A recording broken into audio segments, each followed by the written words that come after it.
বাংলাদেশে অন্যতম একটি রায়ের দিকে সারা দেশ তাকিয়ে থাকবে, তত্ত্বাবধায়ক সরকারের রায়। 22 তারিখ যে 25 সেনা সদস্যের বিরুদ্ধে ইন্টারন্যাশনাল ক্রাইম ট্রাইব্যুনালে মামলা হয়েছে, তাদেরকে হাজির হওয়ার একটা তারিখ আছে। তাদের মধ্যে 15 জন বর্তমানে কর্মরত সেনা সদস্য। অনেকে বলছেন সেনাবাহিনীকে বিভ্রান্ত করা হচ্ছে, অপমান করা হচ্ছে, অনাস্থা তৈরি হচ্ছে। বিএনপির সালাউদ্দিন আহমেদ বলেছেন প্রধান উপদেষ্টাকে পরামর্শ দিয়ে যে যেন দূরত্ব তৈরি না হয়। এই সার্বিক বিষয়ে আপনার মতামত কামনা করছি মেজর আখতারুজ্জামান রঞ্জন। ধন্যবাদ আতিকুর রহমান। আসসালামু আলাইকুম আপনাকে। আপনার মাধ্যমে আপনার অগণিত দর্শক শ্রোতাদেরকেও জানাই আমার সালাম। আসসালামু আলাইকুম। যে যেখানে আছেন ভালো থাকবেন, সুখে থাকবেন, শান্তিতে থাকবেন। বক্তব্যের মাঝখানে ইন্টারফিয়ার করতে চাই না, শুধু শুধু একটা, যেহেতু আমার সেনাবাহিনী নিয়ে জানার আগ্রহ আছে, একটা মন্তব্য দিয়ে আমি আপনাকে ফ্লোর দিয়ে দিচ্ছি। দেশ শাসনের নামে ইউনূস দেশকে অচল করে দিয়েছে। পুলিশ দেশের সম্পদ বিদেশি কোম্পানিকে দিয়ে দিচ্ছে, দেশের টাকা বিদেশে পাচার করে দিয়েছে। এক দেশকে পঙ্গু করে চলে যাবে। বেশ কিছু কমেন্ট অলরেডি চলে এসেছে, তার মধ্যে এই কমেন্টটা দিয়ে আমি আপনাকে ফ্লোর দিচ্ছি মেজর আখতারুজ্জামান রঞ্জন। দুঃখিত। জি, আমরা তো বক্তব্য শুরু করলাম। তারপর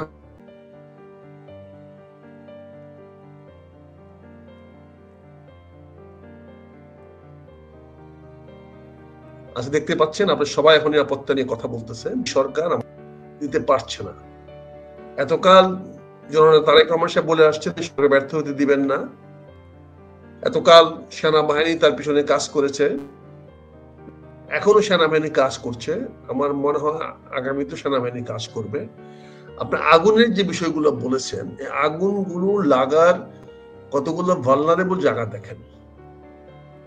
ইপিজেটে আগুন লাগার কথা না, কারণ সেখানে সকল কিছু নিরাপত্তা ব্যবস্থা রাখার কথা এবং আগুন নির্বাপনের জন্য ব্যবস্থা নিয়েই ফ্যাক্টরি আইনটা তৈরি করা হয়েছে। ফ্যাক্টরি যখন একটা ফ্যাক্টরি নিয়ম মোতাবেক আইন মোতাবেক লাইসেন্স পায়, তখন তাকে ওখানে আগুন লাগতে দিয়ে লাইসেন্সটা পায়।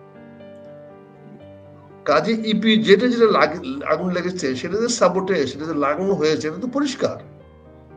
কারণ ওখানকার যে ব্যবস্থা আছে সেই ব্যবস্থায় তো লাইসেন্সই পাইতে পারে না সে, যদি সেখানে আগুন লাগা ন্যূনতম সম্ভাবনা থাকে।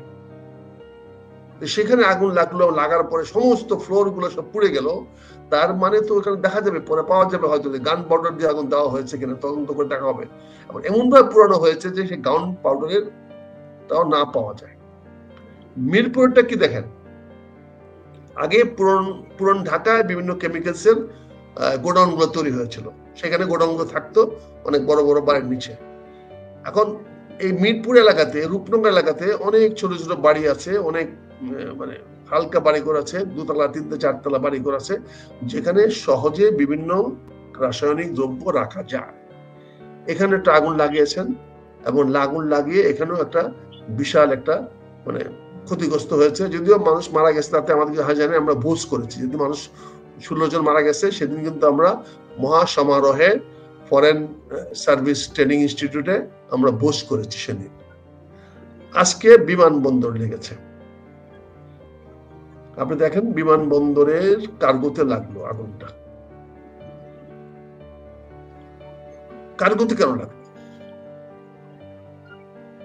এটা বুঝতে হবে। আমরা অনেক তথ্য আমাদের কাছে আমরা জানি না, কিন্তু কতগুলো আলামত আমরা বুঝি।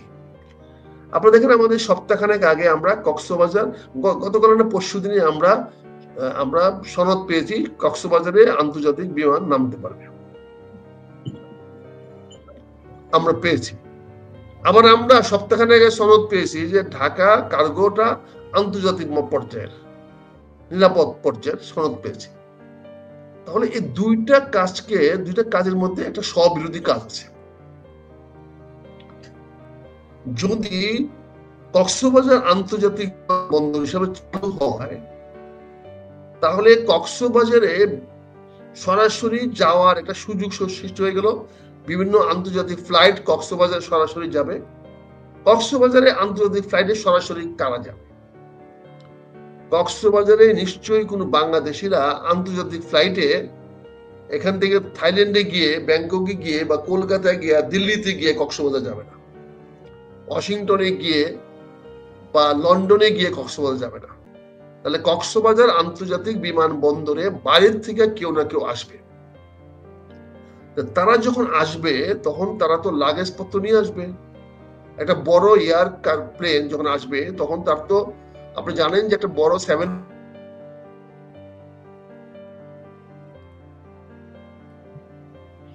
90 টন মালের মধ্যে মানুষ টানুষ মিলিয়া সবকিছু মিলিয়া 10-15 টন হয়, আর বাকিগুলো সব কার্গো হয়। কমার্শিয়াল প্লেন গুলো তো হয়। কক্সবাজারে যদি সেখানে প্লেনটা যায় তাহলে সেই প্লেন গুলোতে তো কার্গো যেতে হবে।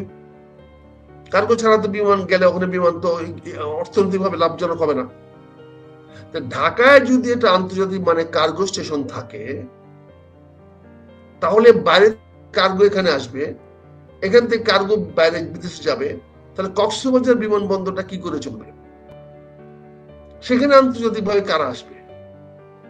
রোহিঙ্গাদের জন্য বিভিন্ন সাহায্য সহযোগিতার নামে যদি কেউ কিছু আনতে চায় তাহলে ঢাকার থেকে নামাইয়া ওখানে নিয়ে গেলে তো দেখবে সবাই মানুষে। এবং ঢাকা থেকে যদি বিভিন্ন সাদা চামড়া মানুষেরা, ইউরোপিয়ানরা, অন্যরা, কেউ আমেরিকানরা এখানে নেমে যদি আবার কক্সবাজারে যায়, মানুষ দেখবে, আপনাদের মিডিয়ার চোখের সামনে পড়বে। কিন্তু কক্সবাজারে যে কোন ফ্লাইট রাতে কখন আসবে যাবে, সেখানে কারা নামবে কারা যাবে, এটা তো দেখাটা কঠিন হতে পারে। আমি মনে করি যারা আমার মতো যারা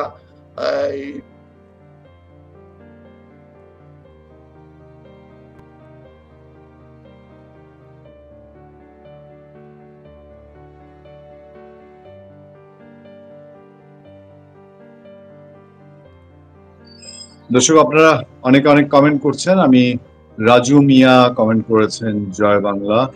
তারপর একটা আইডি থেকে আমাদের এখানে কমেন্ট আছে, পান্না ভাইয়ের আপডেট জানতে চাই। মঞ্জুর আলম পান্নার আপডেট জানতে চান আপনারা নিশ্চয়ই।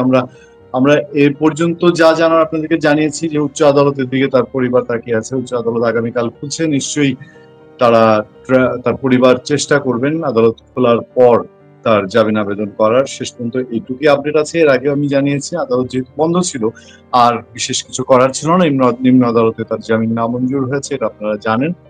ফলে সবারই প্রত্যাশা মঞ্জুর আলম পান্নার যারা শুভানুধ্যায়ী দর্শক তারা সহ আমরা যারা তাকে সবসময় পেয়েছি গত কিছুদিনের মধ্যে, আমরা সবাই চাই তার মুক্তি হোক। কারণ এরকম একটি সিলি বিষয়, একজন সাংবাদিক এতদিন জেলে আটকে থাকবেন, এটা কারো কাছে কাম্য নয়।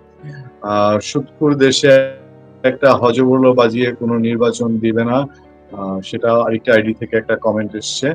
আমরা এর বাইরে আরো বেশ কিছু কমেন্ট দেখতে পাচ্ছি, সেগুলো হচ্ছে ভাইজানের কাছে আমার প্রথম দেশ কোন দিকে যাচ্ছে, আমেরিকার দিকে নাকি আফ্রিকার দিকে? আচ্ছা, তারপর আরো একজন কমেন্ট করেছেন, তিনি বলছেন যে বাংলাদেশের সবাইকে কিস্তির আওতায় এনে আবার নোবেল পুরস্কার চাইবে। দর্শক মেজর আখতারুজ্জামান রঞ্জন নিশ্চয়ই ফিরছেন, আমরা জানি তার এখানে মাঝে মধ্যে ডিস্টার্ব করে। এক ভদ্রলোক, ভদ্র মহিলা আইডির নাম দেখে তা মনে হয় ফারজানা লামিয়া, ধৈর্যের সঙ্গে তিনি পরে লিখেছেন দালাল, তার আগে তিনি লিখেছেন যে তুই ... উচ্চারণ করতে পারলাম না। একজন ভদ্র মহিলা যে ভাষা উচ্চারণ করেছেন, আমি জানি না বর্তমান জেনজি কিনা, যে অ্যাডভোকেট ফজলুর রহমানের বাসার সামনে গিয়ে যে ভাষায় গালি দিয়েছিল, তারপর আবার স্ত্রী ঘরে গেল চাঁদাবাজির অভিযোগে, তেমন কিনা এই লামিয়া আপু আমি জানি। গ্রেফতার করা হোক, আমি খুবই সাধুবাদ জানাই। আসছেন মেজর আখতারুজ্জামান রঞ্জন, আপনার মেজর আখতারুজ্জামান রঞ্জনের মূল্যবান বিশ্লেষণ শুনছিলেন।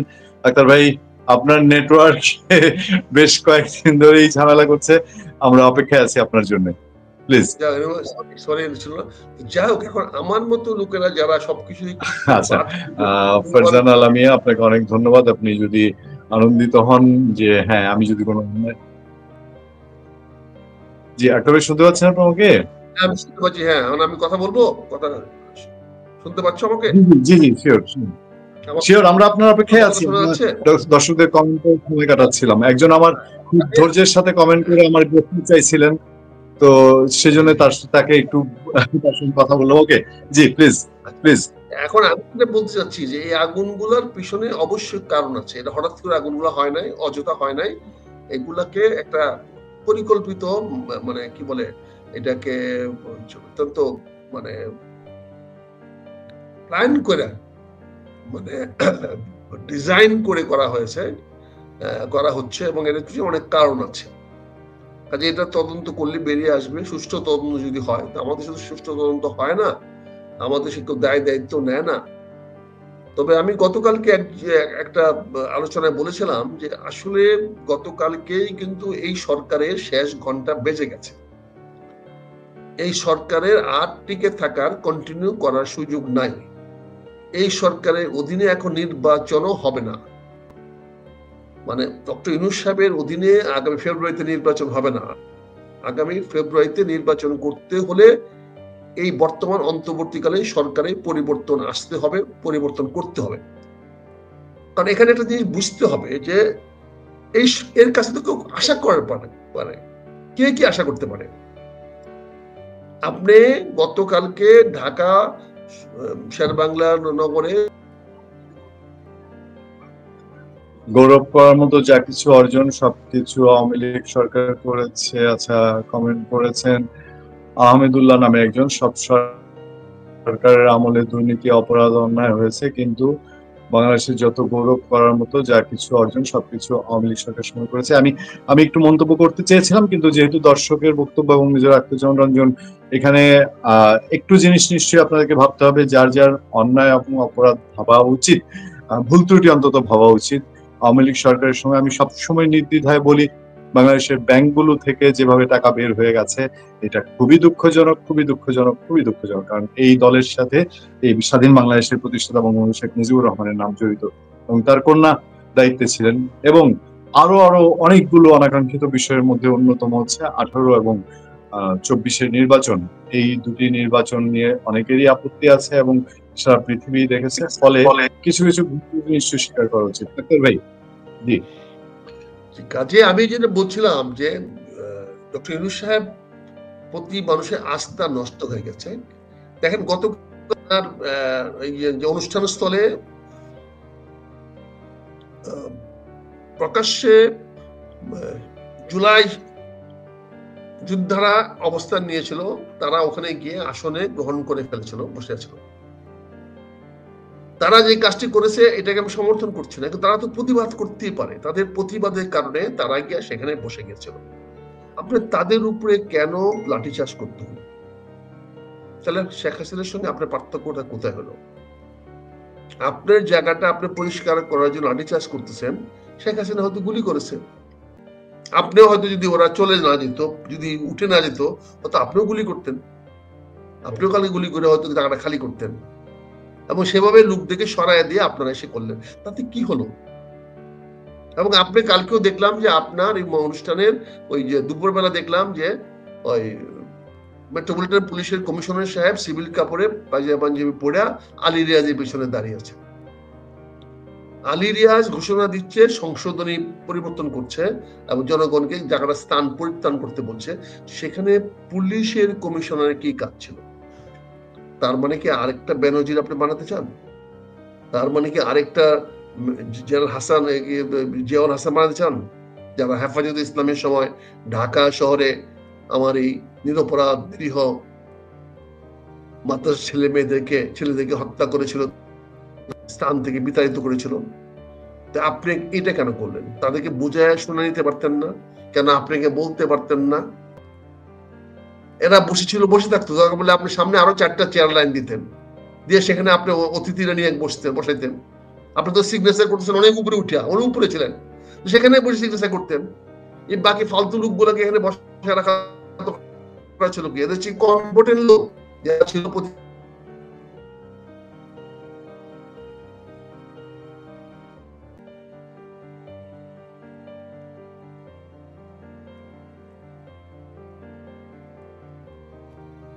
এই জুলাই যোদ্ধা যারা ছিল, তারা কি কম গুরুত্বপূর্ণ?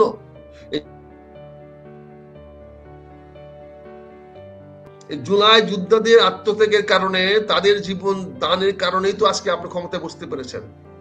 তাদেরকে রেখে আপনি দস্তখতটা করতেন। আপনি দস্তখত করছেন উপরে, পাহাড়ের উপরে উঠে, সেখানে তো ওরা যায় নাই। আপনি দরকার পড়লে যারা অভ্যাগত মেহমান যুগে ছিল, যে এই সমস্ত বানর গুলো আসছিল, এদেরকে আপনি রাখতেন। আমরা তো আগেই বলছিলাম আপনাকে গত অনুষ্ঠানে, এখানে বানরের খেলা হবে, বলিনি আপনাকে পূর্ণিয়া? তা আপনি এদেরকে নিয়ে যেতেন। আপনি এদিকে এদিকে বসানোর জন্য ওই লোকগুলো উঠাই দিলেন কেন? ওরা কি নাগরিক না দেশের? আপনার আমন্ত্রিত অতিথিদেরকে বসানোর জন্য ওইদিকে উঠাই দিলেন এবং পুলিশদের লাঠিচার্জ করে।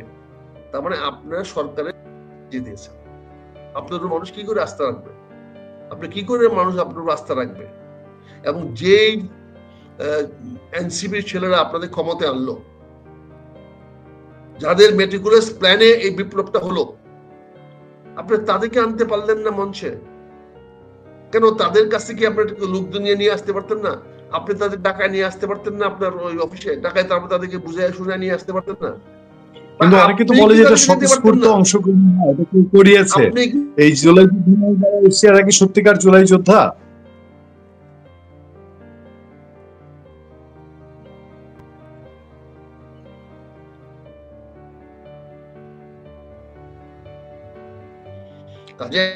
আপনি তো ইচ্ছা করলে তাদেরকে নিয়ে আসতে পারতেন, তাদেরকে আনিয়ে করতে পারতেন, করলে ভালো হতো, সুন্দর হতো। যাই হোক, এখন এই জিনিসটা হয়ে গেছে। দর্শক, মেজর আখতারুজ্জামান রঞ্জনের বোধহয় কারিগরি ত্রুটি বা নেটওয়ার্কের কারণে জড়িত। আমি আরেকজন দর্শকের একটি কমেন্ট নিচ্ছি। আয়াতুল বস সম্ভবত, আমি 7 দিন কি গুরুত্বপূর্ণ বলে মনে করেন, আগামী 7 দিন কি গুরুত্বপূর্ণ মনে করেন তত্ত্বাবধায়ক সরকারের রায় এবং সেনার সদস্যদের বিচার, চারদিকে আগুন কি হবে বলে মনে করেন আক্তার ভাই? আমি নিশ্চয়ই মেজর আখতারুজ্জামান রঞ্জনের কাছ থেকে এই বিষয়ে মতামত চাবো। আমাদের কিন্তু একটি বিশ্লেষণ, আমি একদিন আগেই, মানে এয়ারপোর্টে আগুন লাগার একদিন আগেই আমি কিন্তু আপনাদেরকে জানিয়েছি, আপনাদেরকে বলেছি যে আমাদের কোথাও যেন সন্দেহ হচ্ছে। এবং মেজর আখতারুজ্জামান রঞ্জন আজকে যা বললেন তাতে করেও আমরা ধারণা করতে পারি যে, বা অনেকে আশঙ্কা করছেন যে এর পেছনে কি অন্য কিছু কাজ করছে কিনা, বা এই যে একের পর এক আগুন ঘটে যাচ্ছে এক সপ্তাহের মধ্যে টানা 3-4টি বড় বড় আগুন, এটা নিশ্চয়ই কারো কারো সন্দেহের তৈরি করবে। আমরা অপেক্ষা করছি মেজর আখতারুজ্জামান রঞ্জনের গুরুত্বপূর্ণ বিশ্লেষণের জন্য। তিনি নিশ্চয়ই তার নেটওয়ার্ক ত্রুটি কাটিয়ে আমাদের কাছে ফিরে আসবেন। অথবা দর্শক, আমি আপনাদেরকে আমন্ত্রণ জানাই এই পর্বটা এখানে শেষ করে আমরা আবারও হয়তো একই হেডলাইনে আমাদের দ্বিতীয় পর্বে যোগ দিব। মেজর আখতারুজ্জামান রঞ্জন আবার ফিরে এসেছেন। আমি মেজর আখতারুজ্জামান রঞ্জনের এবারে তার আমি জানি না এটা কোন আইডি থেকে কে রিকোয়েস্ট পাঠিয়েছে, আমি সেখানে মেজর আখতারুজ্জামান রঞ্জনকে আমরা পাচ্ছি না। আমরা এই জায়গাটায় আমাদের অনুষ্ঠান কুইট করতে চাচ্ছি। আমি যেখানে একজনকে কমেন্ট করেছে, কমেন্ট ঠিক নেই। আওয়ামী লীগ আমলে ও নিশ্চয়ই অন্যায় হয়েছে, তবে পাশাপাশি উন্নয়ন হয়েছে, তবে মাননীয় নেত্রীর আমলে সুশাসন ও দুর্নীতিমুক্ত দেশ আশা করেছিলাম। ধন্যবাদ আপনাকে স্বীকার করার জন্য। দর্শক, আমি এই পর্বটি আজকের এই কারিগরি ত্রুটির কারণে এখানে শেষ করছি। কিছুক্ষণের মধ্যেই আমরা আবারও মেজর আখতারুজ্জামান রঞ্জনকে নিয়ে আমরা দ্বিতীয় পর্বে যোগ দেওয়ার চেষ্টা করব। আমি দ্বিতীয় পর্বের আমন্ত্রণ জানিয়ে বিদায় নিচ্ছি। আপনি নিয়ে ভালো থাকবেন, সুস্থ থাকবেন। আসসালামু আলাইকুম।